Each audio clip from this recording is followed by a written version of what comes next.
Outriders is the latest game from the highly underrated People Can Fly, the studio behind Gears of War Judgment and Bulletstorm, so you know they've got a good pedigree when it comes to making shooters. Unlike their previous titles, Outriders is a looter shooter, though unlike games like Destiny and The Division, it's not a games as a service title, which is becoming increasingly uncommon in the genre. Outriders feels almost like a greatest hits album, borrowing inspiration from a whole host of games to create something entirely new. Outriders is part The Division, part Gears of War, and part Diablo. And while not without a handful of major faults, Outriders is a game that I enjoyed way more than I expected to. I felt somewhat lukewarm on Outriders in the run-up to its release, but once I got my hands on it, I couldn't put it down. While a little slow to start, Outriders quickly becomes one of the most addictive games I've played in a long time, thanks to its extremely satisfying combat and its rewarding loot systems. Outriders also couldn't have launched at a better time. It's been a slow couple of months for game releases, and this was exactly the kind of meaty title I was craving. Let's get the weakest aspect of Outriders out of the way first. Outriders' story is really quite bad. Outriders' plot actually starts off with a fairly interesting premise. In the middle of the 21st century, Earth has become uninhabitable due to disastrous climate change, so humans have travelled to a faraway planet called Enoch to survive. The Outriders are the first people to set foot on Enoch. They're a group of elite soldiers sent to scope out the planet. Upon arriving on Enoch, the Outriders encounter dangerous alien creatures and a massive energy storm known as the Anomaly. The Anomaly quickly wipes out most of the people it comes into contact with. However, your character survives and is put into stasis until they're able to be treated. Your character is then awoken over 30 years later to discover that not only did they survive the Anomaly, it somehow altered them genetically, leading to them developing powers. Unfortunately, after a somewhat promising start, Outriders' story devolves into a generic-feeling mess that's riddled with boring sci-fi tropes, stilted dialogue, and wooden performances. There's also an abundance of cheesy writing. Unfortunately, it's not cheesy in an endearing way like Resident Evil or Mortal Kombat, it's just grating. This is honestly one of the worst video game stories I've seen in a long time. I couldn't care less about what was happening, and I had absolutely zero investment in any of the characters. And if the stilted line delivery didn't make cutscenes abrasive enough, Outriders also features an egregious amount of camera shake in the cutscenes, and I don't just mean during action set pieces, which would be annoying enough. The camera will shake like it's a handheld camera when it's literally just following two characters talking. It's borderline nauseating at times and makes it near impossible to pay attention to what's happening in the scene. But it really speaks to just how much fun Outriders is to play that despite these massive problems with the narrative, I still really like Outriders. Like most of these games, Outriders begins with you creating a character, then playing through a brief tutorial section before choosing a class. Outriders offers 4 classes to choose from: Technomancer, Pyromancer, Trickster, and Devastator. Technomancers are a support class that excel at long-range combat, and they can animate constructs that they can bend to their will. The Trickster and Devastator are classes best suited to close-range combat.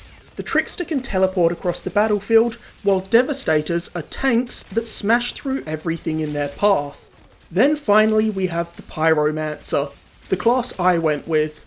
Pyromancers are ideal for mid-range combat, and as you'd probably guess, have fire-based abilities that engulf their enemies in flames, dealing damage over time.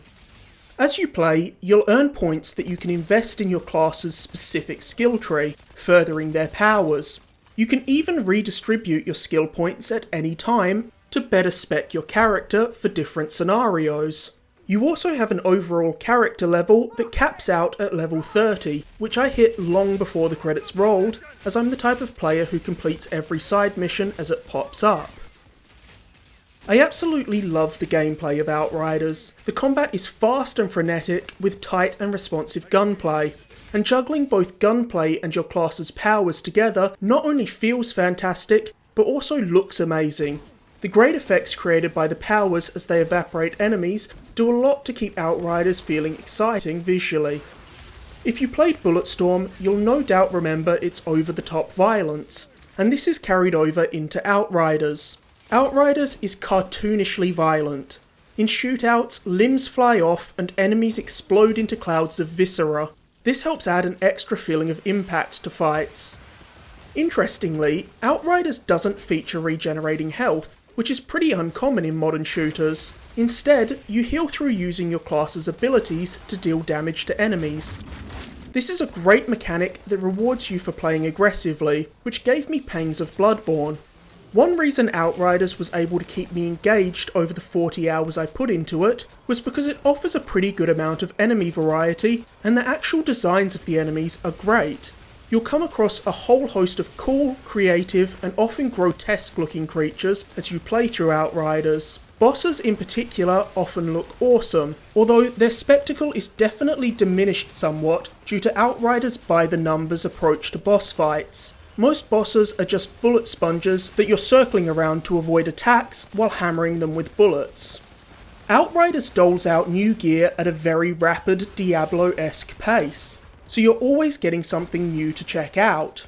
This constant mini endorphin hit is very gratifying. It's easy to see how players can get so addicted to games like Destiny. A lot of the gear you get along the way has a very generic look to it, with only legendary items looking particularly unique. This is a double-edged sword. On one hand, it undeniably makes legendary items feel more special, which makes getting one feel exciting. On the other hand, it means you spend a good chunk of this game stuck playing with boring-looking gear. I would have liked to have seen some of the more interesting gear sprinkled throughout.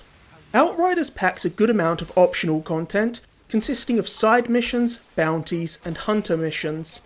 Bounties see you hunting down an outlaw, while hunter missions have you taking out powerful monsters. Both of these mission types can then be turned in for a new piece of gear. Nearly all of the side content is combat focused, so it does mean that there isn't much variety there, but it's hard to complain about that, seeing as Outriders' combat mechanics are its greatest strength. As you explore Outriders' various maps, you'll find points that you can claim. Once you do this, that point then becomes a fast travel point and a place you can refill your ammo. There's a lot of locations to explore in Outriders, and it does a good job of mixing up the environments. You'll come across a vast amount of different geographic biomes. You'll be fighting your way through ice-covered mountains, lush forests, barren deserts, and even a volcano. These environments are often quite breathtaking. I found myself occasionally pausing for a second just to take in the gorgeous vistas of Outriders. At each new area you come across, your crew will establish a camp. These serve as your hub areas. In your camp, you can buy and sell items, fast travel to other locations, and upgrade your gear. Outriders lets you upgrade your gear in a very granular way. You can improve an item's rarity, increase its level, raise certain attributes, and even customize the item with unique mods. Modding a weapon with elemental powers makes the already excellent combat even more satisfying. You can also customize your vehicle with new parts and paint jobs, though I was far less compelled to do this as you don't actually drive the vehicle, so you'll only be seeing your customizations in cutscenes. I really like how shabby the towns and camps all look in Outriders. They really add to the feeling that this is a new civilization being built up on a hostile planet. Fast travel in Outriders is a little bit clunky and convoluted. By using a checkpoint that you've claimed, you'll be able to teleport to any area on that particular map. However, to travel between maps, you'll need to travel back to that area's camp and then speak to an NPC who'll take you to a new location. It definitely seems strange that there's not a way to bring up the world map and fast travel anywhere from checkpoints. Once you've finished the story, you'll be able to dive into expeditions. These missions serve as Outriders' endgame and see you attempting to clear areas of enemies as fast as possible in the never-ending pursuit of better gear. I dabbled with the expeditions, and while fun, I don't see myself putting much time into them, because as much as I love Outriders' gameplay, at 40 hours clearing the campaign and doing every piece of side content, I feel like I've had my fill of the game.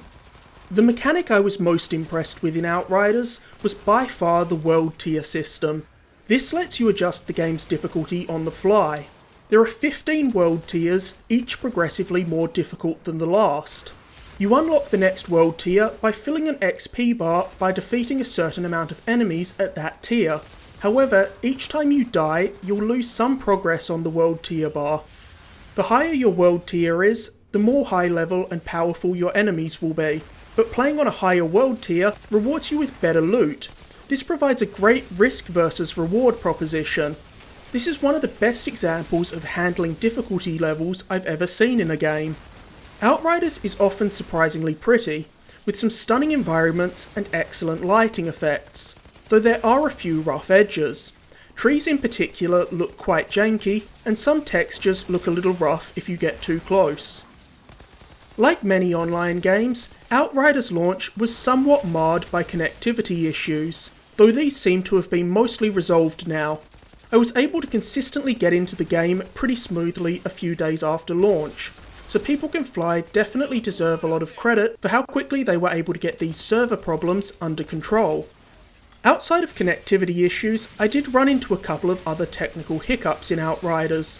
For example, the mission waypoint bugged out on me a few times, getting stuck guiding me in the wrong direction, and I had to quit out of the game and load back in to fix this. And I did encounter occasional screen tearing as well, mostly during cutscenes. Outriders' action is often accompanied by a fittingly epic and energetic score, and while it's certainly not the most memorable score I've ever heard, it perfectly suits the balls-to-the-wall action of Outriders. It's also worth noting that if you have an Xbox console, Outriders was available on Game Pass day one, so you can check it out at no extra cost. Getting a third-party AAA title like this on Game Pass at launch really highlights what an amazing value proposition the service is. In fact, I'd say Game Pass is easily the best deal in gaming at the moment. I had a way better time with Outriders than I ever would have expected. Its addictive loot treadmill and gratifying combat mechanics help Outriders mostly overcome its poor writing and acting.